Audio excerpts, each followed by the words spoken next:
உத்தரப்பிரதேச மாநிலம் மீரட்டை சேர்ந்த வினிதா என்ற பெண்ணிற்கும் மேஜர் கௌரவ் அக்னிஹோத்ரி என்பவருக்கும் கடந்த 2018ஆம் ஆண்டு திருமணம் நடந்தது.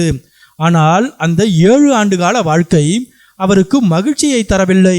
பெரும் போராட்டங்களுக்கு பிறகு கடந்த ஏப்ரல் 4ஆம் தேதி நீதிமன்றம் அவர்களுக்கு அதிகாரபூர்வமாக விவாகரத்து வழங்கியது. சாதாரணமாக விவாகரத்து கிடைத்தால் அமைதியாக வீடு திரும்புவார்கள். ஆனால் வினிதாவின் குடும்பம் நீதிமன்ற வாசலிலேயே மேளமடிக்க தொடங்கிவிட்டது. ஓய்வு பெற்ற நீதிபதியான வினிதாவின் தந்தை ஞானேந்திர சர்மா தன் மகளை மலர்கொத்து கொடுத்து வரவேற்றார். உறவினர்கள் இனிப்புகளை வழங்கினர். மேளச்சத்தத்திற்கு ஏற்ப நடனமாடினர்.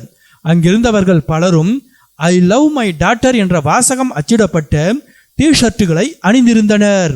இந்த வீடியோ வைரல் ஆனதை தொடர்ந்து மக்கள் தங்கள் கருத்துக்களை பகிர்ந்து வருகின்றனர். பெண்கள் சுமையல்ல, அது ஒரு வரம். ஒரு தவறான உறவில் இருந்து விடுதலை கிடைப்பதை அவமானமாக நினைக்காமல் கொண்டாட்டமாக மாற்றிய இந்த தந்தைதான் உண்மையான ஹீரோ. இதுதான் நாம் எதிர்பார்க்கும் புதிய இந்தியா என பாராட்டியுள்ளனர். இந்த சம்பவம் ஒரு முக்கியமான செய்தியை சொல்கிறது. விவாகரத்தோடு வாழ்க்கை முடிந்து விடுவதில்லை. ஒரு பெண் கவலையில் மூழ்கிவிடக் கூடாது என்பதற்காக அவளது குடும்பம் கொடுத்த இந்த ஆதரவு பலருக்கு ஒரு புதிய பாடமாக அமைந்துள்ளது.